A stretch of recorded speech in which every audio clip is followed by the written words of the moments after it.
मी जर तुम्हाला विचारलं की तुमचं व्हिटॅमिन डी चांगलं आहे का?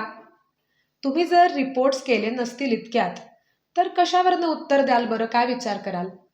अर्थातच लक्षणांचा विचार कराल, की व्हिटॅमिन डी कमी असल्याची काही लक्षणं आहेत का? ती माझ्यामध्ये दिसतायत का? मग तुम्ही कदाचित सांगू शकाल की व्हिटॅमिन डी माझं चांगलं आहे किंवा कमी असू शकतं. बऱ्याचदा एखाद्या आजाराचं किंवा डेफिशियन्सीचं निदान आपण त्याच्या लक्षणांवरनं करतो. त्यामुळे जे कॉमन डेफिशियन्सीज आहेत त्याची लक्षणं माहिती असणं फार महत्त्वाचं आहे. त्याच दृष्टिकोनातनं आपण आजचा व्हिडिओ बघतोय. यात आपण बोलणार आहोत व्हिटॅमिन डीच्या कमतरतेची प्रमुख 5 लक्षणं कोणती. चला सुरुवात करूया.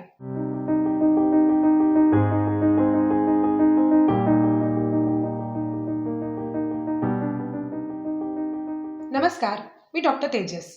जस्ट फॉर हार्टच्या यूट्यूब चॅनलवर तुमच्या सगळ्यांचं खूप खूप स्वागत. गेल्या काही व्हिडिओजपासनं आपण व्हिटॅमिन डी वरती बोलतोय. मग व्हिटॅमिन डी शरीरात नेमकं कुठे तयार होतं, किंवा व्हिटॅमिन डी कुठल्या अन्नपदार्थांमधनं मिळतं, व्हिटॅमिन डीची कमतरता भारतीयांमध्ये इतकी का वाढतीये, अशा वेगवेगळ्या विषयांवरती आपण चर्चा केली. तुम्ही जर माझे मागचे व्हिडिओज बघितले असतील तर तुम्हाला आता या विषयावरचं बरंच ज्ञान किंवा माहिती मिळाली असेल. आजच्या व्हिडिओमध्ये आपण याच्या पुढचा भाग बघतोय की ज्याच्यामध्ये आपण व्हिटॅमिन डीच्या कमतरतेची लक्षणं समजून घेतोय. तुम्हाला त्याआधी एक क्विक क्वेश्चन मी विचारणार आहे. व्हिटॅमिन डीला इंग्रजीमध्ये अजून एक नाव आहे. ते नाव कोणतं हे जर तुमच्या लक्षात असेल तर कमेंट्समध्ये टाईप करा आणि मला पाठवा, जेणेकरून मला कळेल की तुम्ही माझे मागचे व्हिडिओज नीट बघितलेत का नाही. चला आजच्या व्हिडिओला सुरुवात करूयात. तर आज आपण पाहतोय की लक्षणं. व्हिटॅमिन डी कमी असेल तर काय जाणवतं किंवा कशामुळे कळतं, काय बदल घडतात शरीरामध्ये. तर व्हिटॅमिन डीच्या कमतरतेची ठराविक काही 4-5 लक्षणं आहेत. पण मला तुम्हाला सुरुवातीलाच हे सांगायचंय की ही लक्षणं काही इतर कंडिशन्समध्येही दिसू शकतात. आणि बऱ्याचदा कुठली लक्षणं नसताना सुद्धा व्हिटॅमिन डी डेफिशियन्सी असू शकते. त्यामुळे व्हिटॅमिन डीच्या बाबतीत काय करायचं किंवा चेक करायचं का नाही करायचं, कधी करायचं, हे आपण शेवटी निष्कर्षाला येऊयात. पण त्याआधी जी नेहमी काही दिसतात लक्षणं कॉमन, ती बघूयात.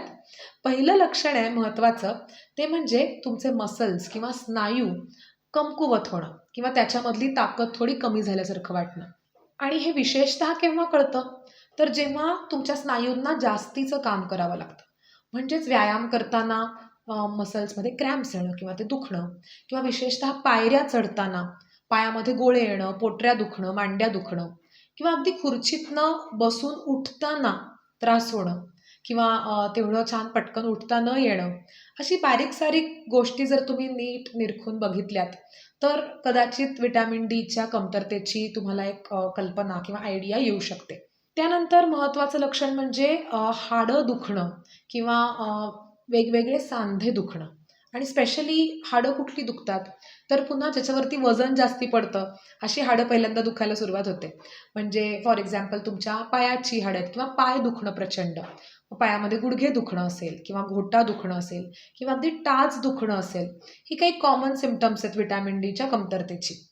याबरोबरच पाठ दुखणं किंवा कंबर खूप दुखणं हे काही जणांमध्ये कॉमन असू शकतं, किंवा काहींच्या अगदी रिब्स किंवा बरगड्या सुद्धा दुखतात व्हिटॅमिन डी डेफिशियन्सी असेल तर. त्यानंतर तिसरं लक्षण म्हणजे ओव्हरऑल वीकनेस, की सारखं कंटाळवाणं वाटतं किंवा झोपून राहावंसं वाटतं, किंवा कुठलाही उत्साह राहत नाही एखादं काम करायचा, किंवा एकूणच अंगदुखी.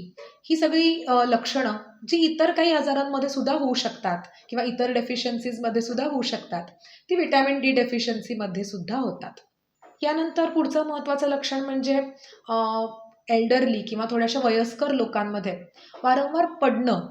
म्हणजे मसल टोन चांगला नसल्यामुळे किंवा मसल्समध्ये ताकद चांगली नसल्यामुळे चालायला गेले किंवा कुठलं एखादं काम करायला गेले तर पडणं सारखं किंवा फॉल होणं, हे एक व्हिटॅमिन डीच्या कमतरतेचं मुख्य लक्षण मानलं जातं.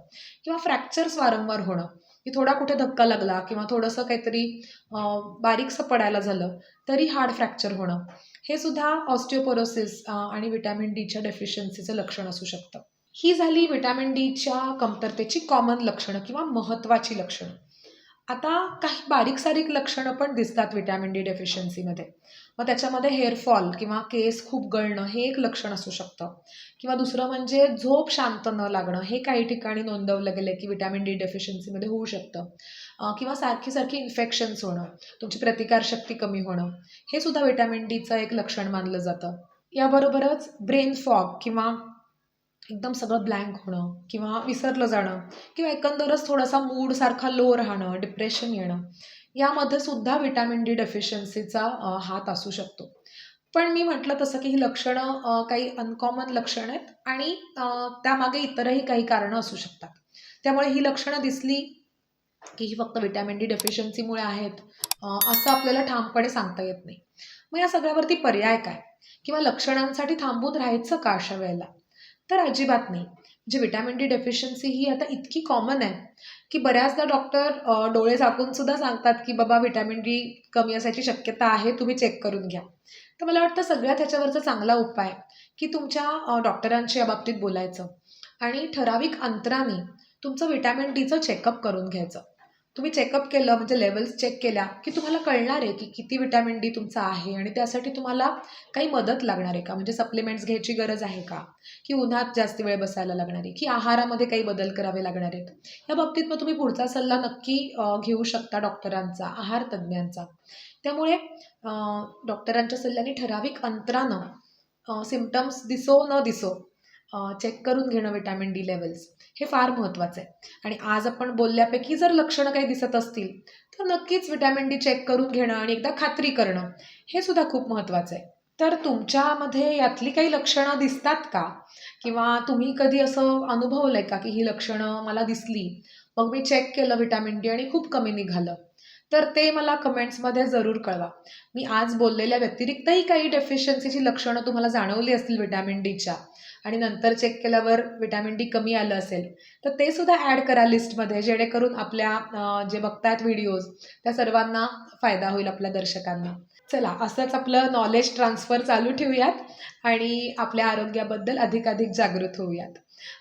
आज इकडे थांबूयात, पण पुन्हा लवकरच भेटतोय आपण व्हिटॅमिन डीच्या सिरीजमध्येच माझ्या पुढच्या व्हिडिओमध्ये, ज्यात मी बोलणार आहे सूर्यप्रकाशाच्या महत्त्वाबद्दल किंवा सूर्यप्रकाशाचा काय रोल आहे व्हिटॅमिन डी चांगलं ठेवण्यामध्ये आणि किती वेळ तुम्ही सूर्यप्रकाशात बसायला हवं, कोणत्या वेळी बसायला हवं, या सगळ्या गाईडलाईन्स पुढच्या व्हिडिओमध्ये मी माझ्या देणार आहे.